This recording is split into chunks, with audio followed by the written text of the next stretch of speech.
Clearly, love is still in the air. But let's be real, y'all. Dating, it is not what it used to be. So how do we navigate modern dating and all of the things that can get in the way? Well, behavior therapist and co-host of Anxiety Society podcast, also a good friend of the show, Callie Warner, is back with some great advice. Always a pleasure having you on, my friend. I love it, and this is a really fun topic for the Times. So it really is, because there's a lot of people that went on dates for Valentine's Day. You and I were talking, February, month of love. But I relate to this a lot. What do you do about anxiety? How do you navigate that? Yeah, well, I think in the dating world, what we see now is this word fragilizing, right? So individuals often say, oh, well, my partner's really anxious, so I have to be careful with what I say. Yes. And the problem with that is if we're gonna tiptoe around the partner, we're not actually working on the problem, right? We're making sure that we don't upset them, we don't have any real conversations. And it makes sense, we don't wanna see our loved ones in distress, but it's actually important for the individual with the anxiety to be able to work on that. And so I've seen this, funny TikTok trend, and I'm a millennial, about millennials, where Me too, yeah. where they say millennials are very self-aware. We know the problems, but we don't always want to work on the problems. And so it's really important, if somebody is struggling with this anxiety, instead of hoping that others will not trigger it, to get to the root of the problem and be able to work on it. So how can we get to the root of the problem? I mean, I have anxiety. Yeah. And I remember, at first, if you have to take medication or anything when you're first dating, you don't want to seem vulnerable, or when do you talk about the fact that you have this anxiety? Right, well, yeah, combination of SSRIs sometimes, and definitely cognitive behavioral therapy is the most beneficial approach. But when we struggle with anxiety, usually the root of the problem is uncertainty. So whatever your anxiety is latched onto, there's this key belief that I can't tolerate any uncertainty.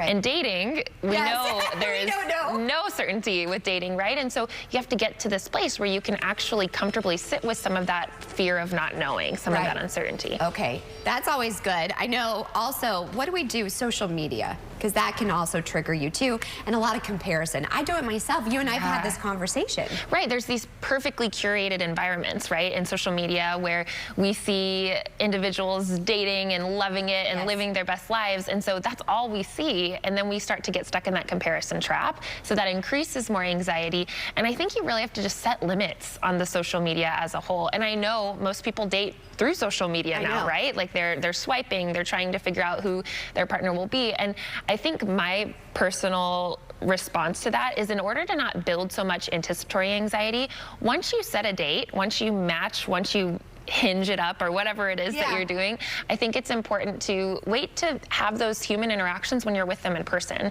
Because when you're texting back and forth, or you're talking about what the date's going to be like, you're building up this image in your head of what the person will be, and setting all these expectations when in fact they're actually still a human, not this romanticized individual. So what, especially we were just talking to before you go on a date, you get anxious butterflies, or, it's a lot, and then safety. So how do you make sure you're in a good place going on the date? I think you have to set realistic expectations first, right? So expect for there to be some goofiness. Expect for there to be some awkwardness at times. I don't know a first date that isn't somewhat awkward, right? And laugh about it. Bring some humor into the air, and make it something that's relatable and enjoyable. First dates are not these romanticized things that we see in romantic movies like The Notebook. First dates are a little bit cringy, and you're really just getting to know the person for the first time, and you're putting your best foot forward. So I think setting the realistic expectation will be a really good first step.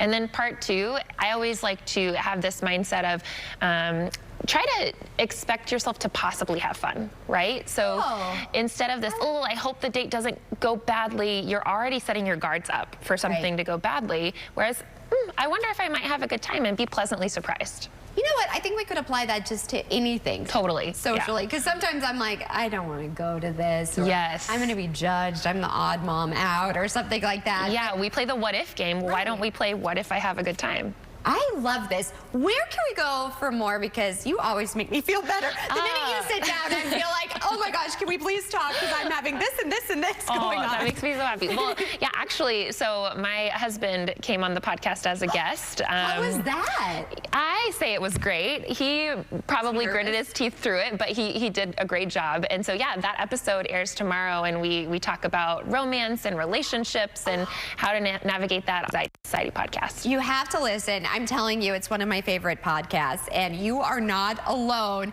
It makes me feel a lot better because I have anxiety, and it seems like a lot of us have it too. So, as always, it was a pleasure, and I can't wait for our next topic of conversation. Thank you so much, I love it. Callie. Thanks so much.